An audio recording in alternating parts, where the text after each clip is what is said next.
Hello there. Today I'm going to teach you how to chain using the double crochet stitch.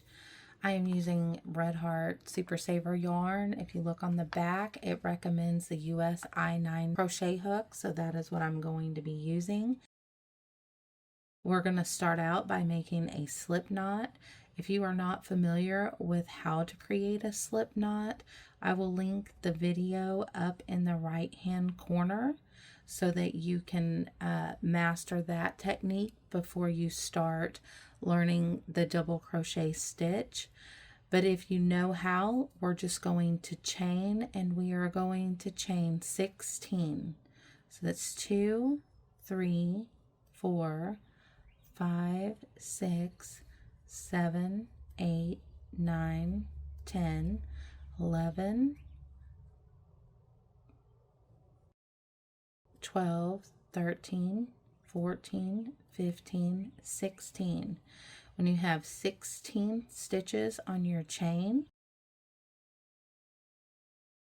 count down 2 stitches from where your hook is. So 1, 2, then you're going to yarn over your crochet hook, and you're going to go into that third stitch on your chain. You want to go directly in the center. There are 3 strings in each chain. You have your top stitch, a middle stitch, and this bottom stitch. So what you want to do is you want to go directly in the center. So you'll have 2 strings on top of your hook. It looks like a V. And then you will have 1 on the bottom. You want to hook your yarn and pull it through that center of that stitch. Now you have 3 loops on your hook. So you're going to yarn over, you're going to pull through the first 2 loops. Now you have 2 loops left on your stitch. You're going to yarn over, and you're going to pull through those 2 loops. So we're just going to continue this. We're going to yarn over, go into this next stitch, making sure we go directly through the center of that stitch. Then we are going to yarn over and pull it through those 2 loops, yarn over, and then pull it through those last 2 loops. So you want to yarn over, go into the next stitch, making sure you go right through the center, pull the yarn through, yarn over, go through the first 2 loops, yarn over, and go through the second set of 2 loops. You want to yarn over again. Do not forget to yarn over before you go into that next stitch. If you do, it will not work. So you want to yarn over and pull through these first 2 loops, yarn over and pull through the second set. Now, if at any time you need to adjust your yarn, you can do that. You want to make sure that your tension is consistent. How I do that is I wrap the yarn around my middle finger, then I place it over my top of my index finger.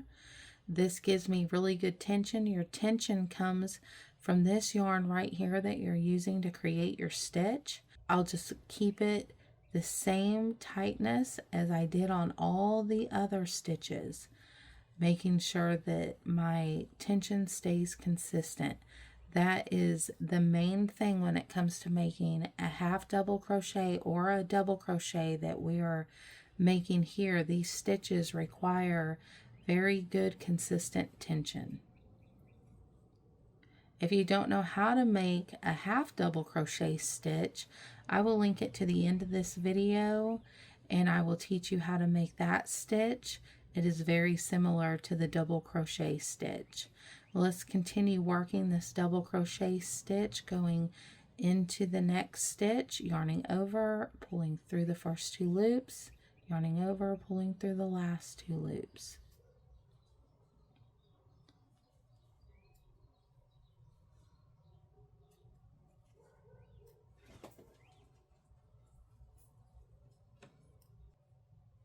If you notice, I like to take my thumbnail and kind of just hold down on this chain. Working the chain, this is the hardest row to work as you're starting. So just be patient and just take it slow and just keep working across. because this will be the hardest one that we work. The next row is so much easier.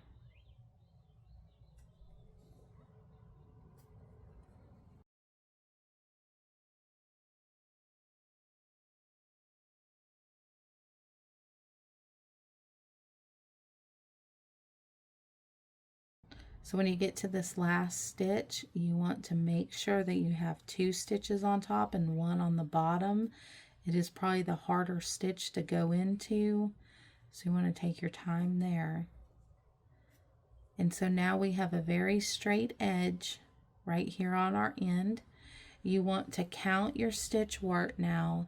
It is very important that you count at the end of each row. So let's count our stitches.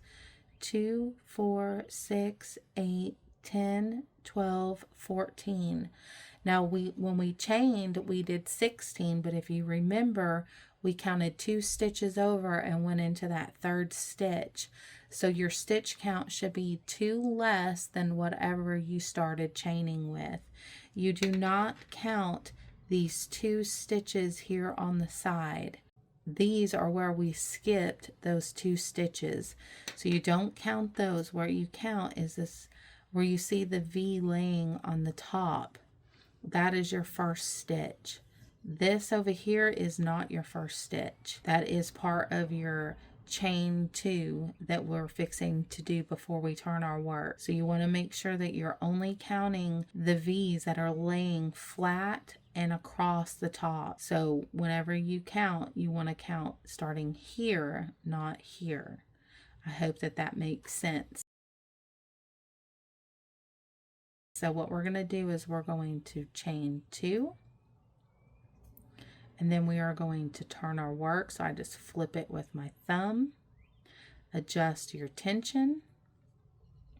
So what you're going to do is you're going to go into this first stitch right here, because what we want is a very straight edge here on the side. So we're going to yarn over. We're going to go into this very first stitch. So you will have your V laying on top of your crochet hook. If you don't, just pull your hook out. Make sure that you go right here in that center hole. Pull your yarn through. Now you have the 3 loops again. You will yarn over, pull through the first 2, yarn over, and pull through the last 2. So you can see that we have a nice starting edge here. So what we will do is we will yarn over, go into this next stitch, pull it through, yarn over, pull it through the first 2, yarn over, and pull it through the last 2. Now you will notice when you're working double crochet, you do have some gaps here in your stitches. Now there is a way that you can avoid that, and I will show you what you do.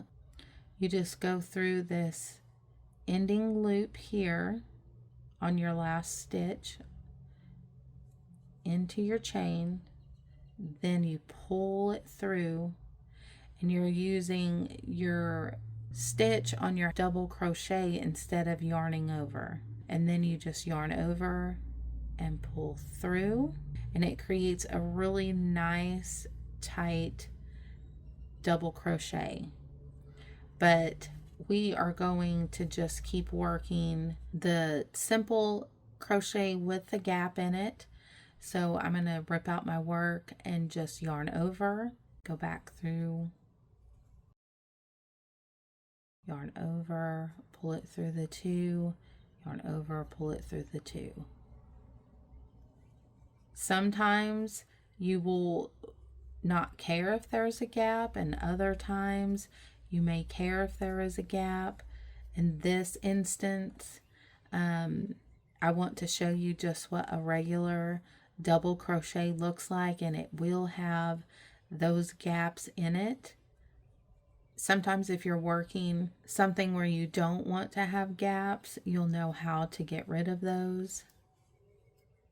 So I just wanted to show you that technique. We're just going to keep working across, making sure that our tension is the same. If you get where your yarn kind of balls up on you, just pull it, straighten it out. Tension is key here. You don't want your stitches too tight and you don't want them too loose. It's kind of like Goldilocks. You want it just right. If you have it too tight, your chain will not lay flat. If you have it too loose, then your work is not going to be uniform. So you just want to make sure that your tension is good all the way across. And if this takes you, chaining and working across your chain multiple times, maybe even ripping out your work, just learning how to control your tension is very important before you start making a blanket or anything. Because what's going to happen is you're going to be doing all of these rows. Blankets can have 50, 100, 150, however wide you're wanting your blanket to be. You're going to do all of that work, and then your stitches are going to not look good. Your edges are not going to line up, and you're going to feel really frustrated. And so it is more beneficial to do a small swatch like this and just really learn how to keep your tension uniform, how to get each stitch to look the same as you work across. Learn how to get those nice edges before you take all the time to create a huge project and it not turn out the way that you want. So we're going to chain 2. We're going to turn our work, yarn over, and we're going to go into that very first stitch. Yarn over and pull it through. Yarn over and pull it through. And so we're just going to keep working.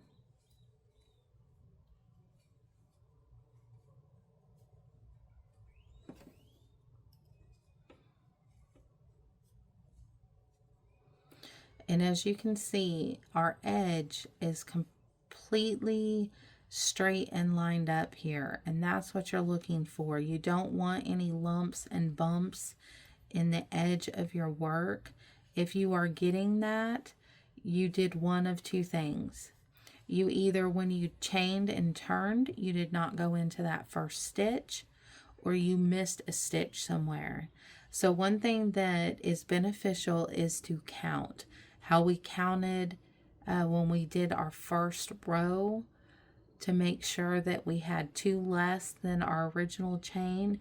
You want to keep doing that, and you can do that by counting as you work across.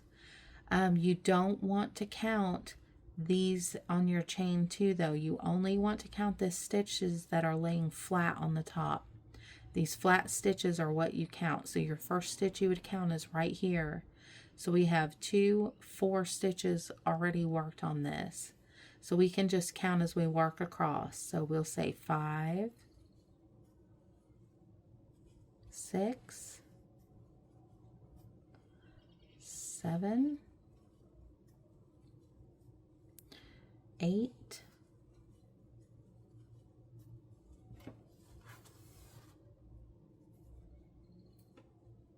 9, 10, 11,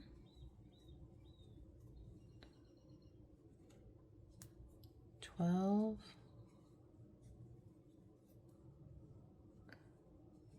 13, and 14.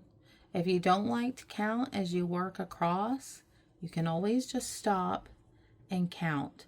You remember though, you got to count only the stitches where the V is on the very top. You do not count your chain 2 over here on the side. If you do, your stitch count's going to get all off and your work is not going to be uniform. So just counting across, you go 2, 4, 6, 8, 10, 12, 14. But as you can see, the edge is straight, and that's what you want to look for. And even with your chain 2, you want to make sure that those stitches are staying tight, especially if you are working a blanket. You do not want to put all that work into it and then it not have uniform edges. So on each side you can see that the edges are completely straight, and that's what you're looking for. Now this here, if you're making a blanket or any time that you're chaining, you will weave in the ends using a needle, and you would go through these 2 loops back here. Put your yarn through there. Let me pull this. Anytime you stop, you always want to pull your yarn up so that your work will not come undone. And you can always put a stitch marker here in where you've pulled. That way, if for some reason this gets pulled, do you see that? Your stitch marker will not allow that stitch to come undone. But to weave in your ends, what you would do is you would come through these 2 loops. Looks like a V right here. You'd come through here, and then you'd pick up these next 2, and you just want to work right along your starting chain, and you just weave it through a few stitches, and then you just pull it.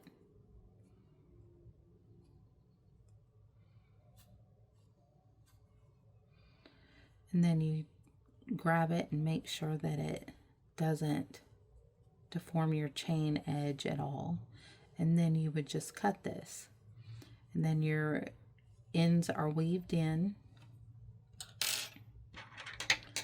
And then you can just pull on that stitch marker and it'll pull up. You can put your hook back in, and then you can continue to chain 2, turn, and keep working. I hope that this tutorial has helped you learn how to do the double crochet stitch. When you are done working as many rows as you want, what you will do is you need to finish off your work, so you will not do any chaining at the end on your last row that you're going to work. What you would do is just yarn over your hook, pull it through. You would cut your working yarn tail that is connected to your yarn. I'm not going to cut mine, but you would cut it, and then you would just pull this end all the way through, and it would look similar to your starting yarn tail. And then you would do the exact same thing. You would just weave it into the ends, and your work would be secured and it would not unravel.